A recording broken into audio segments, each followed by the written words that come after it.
वज़ीर आज़म शहबाज शरीफ कहते हैं कि हमारा दुश्मन पानी को हथियार बनाने की कोशिश कर रहा है। फैसला किया है पानी के ज़खायर में इजाफा करेंगे। सालसी अदालत में भारत को सुबकी का सामना करना पड़ा। आलमी अदालत ने कहा भारत यकतरफा तौर पर सिंतास मुआहदा मुअत्तल नहीं कर सकता। नेशनल एमरजेंसी ऑपरेशन सेंटर में गुफ्तगू करते हुए उनका मजीद कहना था कि सवात में कीमती जानें ज़ाया हुई हैं। सियासत से बालातर होकर सूरत हाल का ईमानदारी से जायज़ा लेना है।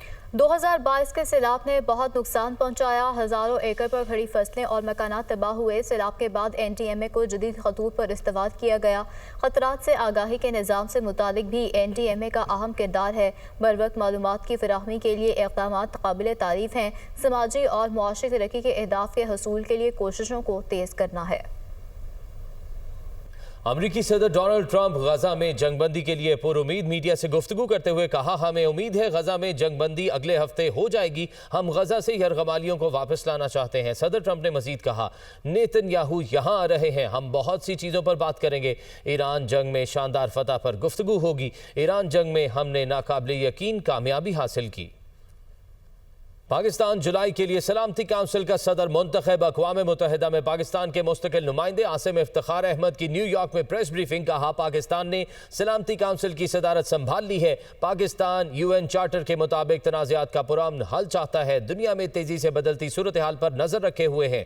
पाकिस्तान दुनिया भर में तनाज़ात का मुज़ाकरात के ज़रिए हल का हामी है। पाकिस्तान सिफारतकारी और सालसी के ज़रिए मसाइल के हल पर यकीन रखता है। पाकिस्तान डायलॉग के फ़रोग़ की हिमायत करता है। पाकिस्तान अपनी सदारत के दौरान फ़लस्तीन के मसाइल पर बात करेगा। पाकिस्तान OIC और अक़वाम मुत्तहिदा के दरमियान ताउन के हवाले से इजलास की सदारत करेगा। पाकिस्तान शफ़ाफ़ियत कमेटियों के दरमियान हम आहंगी के लिए किरदार अदा करेगा।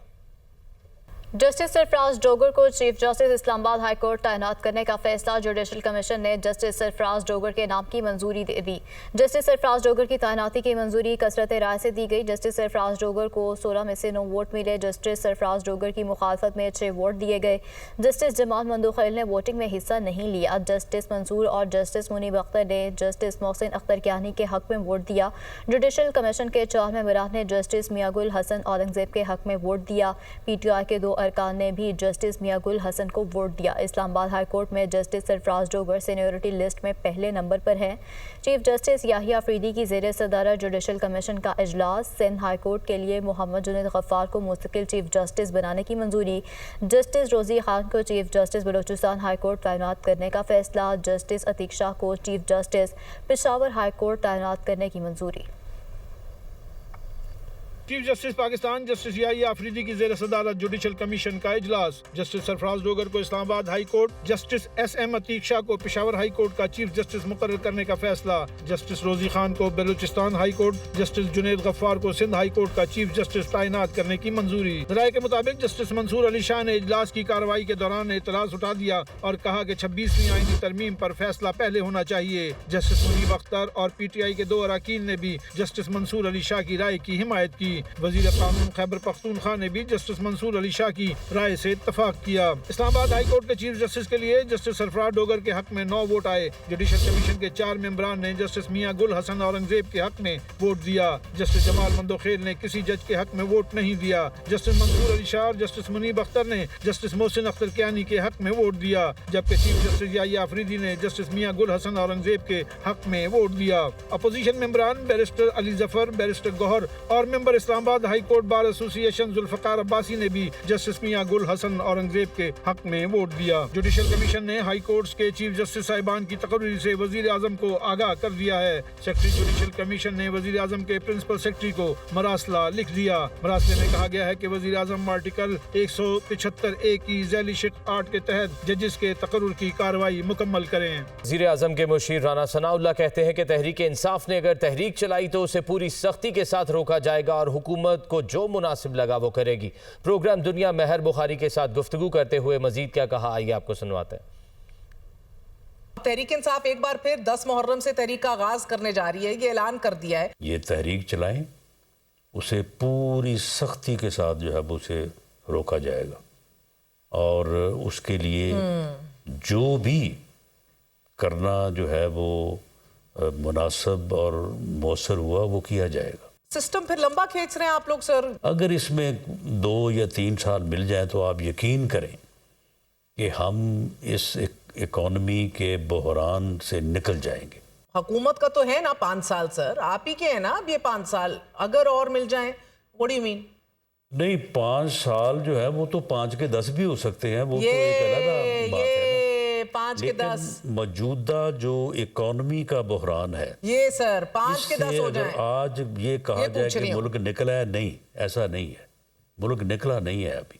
ایسے نہیں ہوگا کہ سینئر موسٹ وہ ہے جو سینیورٹی پہ موجود ہے, بلکہ سینئر موسٹ وہ ہوگا جو امنگ 3 سینئر موسٹ جو ہے بیسٹ ہوگا. ٹھیک ہے, یہ فیصلہ جو ہے وہ کسی اپنا پارلیمنٹ نے کیا ہے, یہ فیصلہ جو ہے یہ کسی اپنا پولیٹیکل پارٹی نے کیا ہے, یہ فیصلہ معزز جج صاحبان نے کیا ہے. یا افریدی صاحب سپریم کورٹ کے چیف جسٹس بنے ہیں, اس کے مطابق اگر جو ہے وہ باقی ہائی کورٹس کے چیف جسٹس بنے ہیں تو وہ اس لیے غلط ہیں کہ وہ ایک مخصوص مرضی سے نہیں ہے. پی ٹی آئی کے لاہور میں گرفتار رہنماؤں کا جیل سے خط, حکومت اور جماعت کے رہنماؤں کو خط میں مذاکرات کا مشورہ.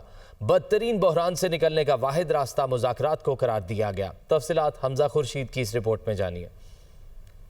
پی ٹی آئی کے لاہور میں گرفتار رہنما جیل میں تنگ پڑ گئے. جیل سے لکھے کھلے خط میں حکومت اور جماعت کے رہنماؤں کو مذاکرات کا مشورہ دے دیا. پی ٹی آئی کے 5 رہنما حکومت سے مذاکرات کے حامی ہیں. خط کے متن میں کہا گیا ہے کہ بدترین بحران سے نکلنے کا واحد راستہ مذاکرات ہیں. خط میں مذاکرات کے آغاز کی ذمہ داری حکومت پر ڈال دی گئی. خط میں یہ بھی لکھا گیا ہے کہ بانی پی ٹی آئی سے مشاورت کے بعد کمیٹی تشکیل دی جائے اور مذاکراتی عمل شروع کیا جائے. کمیٹی میں قید قیادت کو بھی مذاکرات میں شامل کرنے کا مطالبہ کیا گیا ہے. خط پر شاہ محمود قریشی, ڈاکٹر یاسمین راشد, اعجاز چودھری, عمر سرفراز چیمہ اور میاں محمود الرشید کے دستخط موجود ہیں. ناب اسمبلی میں ہنگامہ رائی کا معاملہ, اپوزیشن کو ایوان میں ہلڑ بازی برپا کرنا مہنگا پڑ گئی. معطل ہونے والے 26 اپوزیشن ارکان کو ری سیٹ کرنے کے لیے قانونی کارروائی کا آغاز کر دیا گیا. یہ رپورٹ دیکھیے.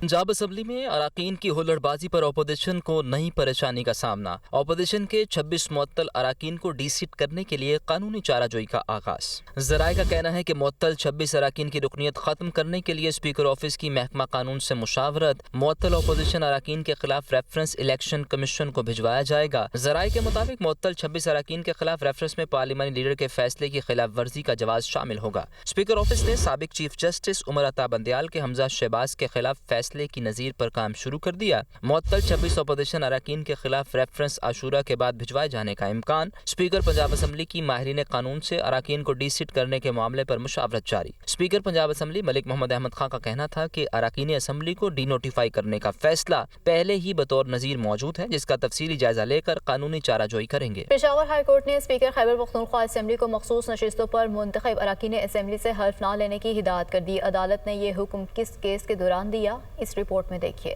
خیبر پختونخوا اسمبلی میں مخصوص نشستوں کی تقسیم کے معاملے پر Pakistan Tehreek Insaf parliamentarians Peshawar high court پہنچ گئی. مخصوص نشستوں کی تقسیم آئین و قانون کے مطابق نہیں کی گئی ہے, اس لیے پی ٹی آئی پی کو مزید 3 نشستیں دی جائیں. جسٹس ارشد علی اور جسٹس خورشید اقبال پر مشتمل 2 رکنی بینچ نے پی ٹی آئی پی کی درخواست پر سماعت کی. درخواست گزار کے وکیل نے موقف اپنایا کہ خیبر پختونخوا اسمبلی میں مخصوص نشستوں کی تقسیم آئین و قانون کے مطابق نہیں کی گئی ہے. پی ٹی آئی پی کے اس وقت 2 منتخب اراکین اسمبلی ہیں اور وہ مزید 3 مخصوص نشستوں کی حقدار ہے. دوران سماعت عدالت نے استفسار کیا کہ آپ الیکشن کمیشن سے رجوع کیوں نہیں کرتے, جس پر وکیل نے عدالت کو بتایا کہ جب الیکشن کمیشن نوٹیفیکیشن جاری کرے تو پھر اس میں کچھ نہیں ہو سکتا. اس لیے عدالت مخصوص نشستوں پر منتخب اراکین کو حلف لینے سے روکے, جس پر عدالت نے اسپیکر اور متعلقہ فریقین کو نوٹس جاری کرتے ہوئے نئے منتخب اراکین سے حلف لینے سے روک دیا.